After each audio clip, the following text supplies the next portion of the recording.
nabadgelyada dib u dhiska iyo horumarka baaxadda leh ee ka jira magaalada Kismaayo ee xarunta gobolka Jubbada Hoose waa astaan muujinayso in Kismaayo ay cagta saartay wadadii horumarka. Dhismayaal cusub, hoteelo hab casri ah loo dhisay, garoomo lagu ciyaaro kubadda cagta oo cagaar ah, wadooyinkii burbursanaa oo la dayactiray, xarumihii dawladda oo dib loo howlgeliyay, suuqyadii ganacsiga oo la dayactiray dibna u shaqaynayo, qurbo joogtii oo magaalada dib ugu soo laabanayso, iyo gaadiidkii raaxada oo ku soo badanaya magaalada. Dhammaan arrimahani waa kuwa muujinayo horumarka baaxadda leh ee ka jira Kismaayo, waxaana dhammaantood arrimahani gundhig u ah nabadgelyada iyo waliba sida dowlad goboleedka Jubbaland ay xooga u saartay in dib loo soo celiyo nidaamkii iyo kala dambeyntii lagu yaqaanay hanaanka dowladnimo. Halkani waa dhismo cusub oo ku socda dayactir oo lagu magacaabo Wamo Garden. Waxaa loo dhisayaa hab casri ah, waxa uuna ka samaysan yahay muraayado. Ganacsatada Jubbaland ayaa goobtani doonaysa in ay ka hirgeliso hotel la tartami kara kuwa ku yaalo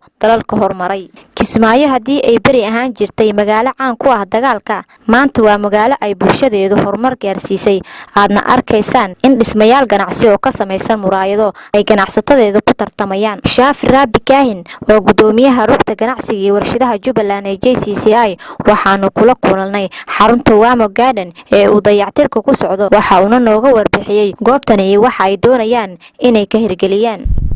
halkan aad aragtaan waa meel aan rabno inaan ka dhisno hadii la yiraahdo hotelka waxaan rabnaa inuu qaybta ka soo jeedsado hadii la yiraahdo waxaan si bilowno ka hormarinayna inta alaabtaas imanayso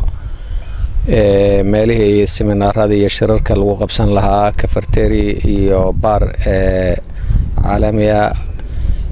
si magaalada ay oola jaan qaado magaalooyinka soo kabanaya Soomaaliya ka jira hoolasha caalamiga ee shirarka caalamiga ee ka dhacaan. Waxaan filayaa Soomaaliya waa kii ugu horeeyay dawladaha dariska aan nahay waad ku arkaysaa ama way ka jirtaa Kenya oo kale shirarka caalamiga Bomas meel la yiraahdo ku qabsadaan. Hadda waa maanta waa maalin Jumco ah oo shaqaalaha ay nasanayaan markii shaqaalaha ay ku jireen shalayto ama hadii la yiraahdo bari ay soo galayaan shaqo xoog la ka socota laakiin wali kawma joogto dhulkan inta badan wuxuu noqonayaa dhul beera ama cagaaran hadii la yiraahdo oo indhaha dadka soo jiita bilicda magaaladana wax badan ku kordhiya hadii la yiraahdo waxaan dhiiri gelinaynaa in ay isku daydaan ganacsatada reer Jubbaland oo in badan aan hore baaq ugu dirnay dalka maadaama ay nabadgelyadii soo noqotay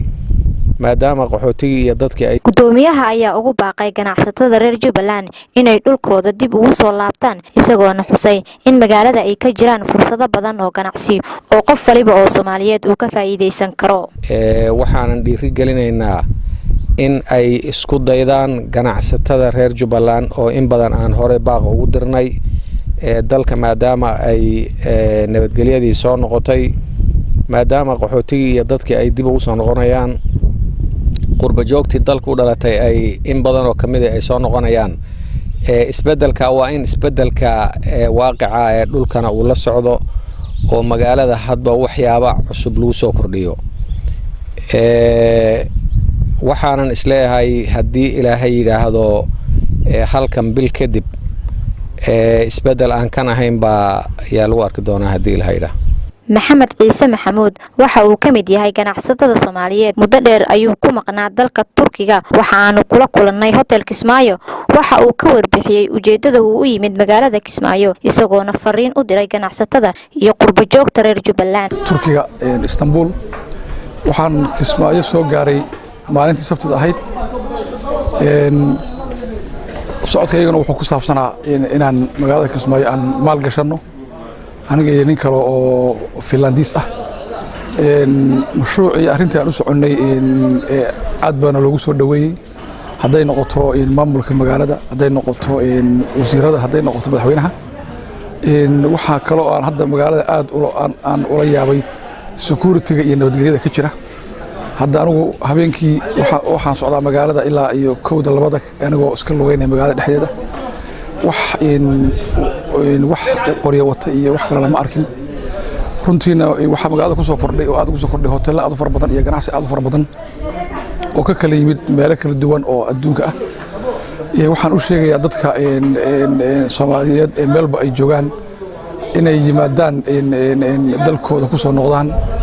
khaas ahaan sidaad ogtihiin Kismaayo waa meel aad fursado badan waxaa jiray warshadooyin waxaa ka bannaan fursado aad far badan sida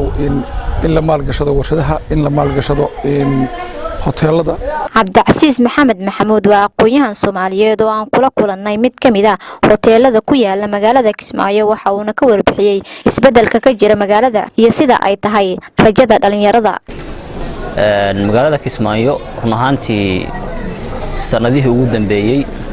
bilicdeedu aad bay u soo kabanaysaa waana wax lagu farxo runtii waana wax qof kasta oo Soomaaliyeed ku jirto hididiila gelinaya iyo rajo inay magaaladana soo kabanaysa maadaama ay Kismaayo waqtiyo badan ku soo jirtay colaado isdaba joog ah waxa kaaga muuqanaya kaabayaashii dhaqaalaha sida jidadkii hoteelo bilicda laga dhisay magaalada xaqiiqatan waa wax lagu farxi karo dadka ganacsatada ah ee wax haysta waxaan ku dhiirigelinayaa inay maalgashadaan magaalada waa magaalo istiraatiiji ah kalluunkii iyo xoolihii noolaa intaba leh waa magaalo ganacsi laga sameyn karo oo uusan qofna ku khasaareen haddii maanta la maalgashado xaqiiqatan waa magaalooyinka Soomaaliya la isdhihi karo waa magaalooyinka ugu istiraatiijiyada fiican dal dadkiisa ayaa dhisa kadib muddo ka badan 20 sano oo aan ku soo jirnay dagaalo sokeeye iyo dawlad la'aan waxaa maanta dalkii ka hana qaaday nidaam dawladeed oo federaal ah waxaana qof waliba oo Soomaaliyeed mas'uul uu ka saaran yahay ilaalinta dawladnimada iyo ka hortagga wax waliba oo dib noogu celin kara dhibaatadii baaneed ee aan hore u soo marnay Sabriin Saal Maxamed Jubaland TV magaalada Kismaayo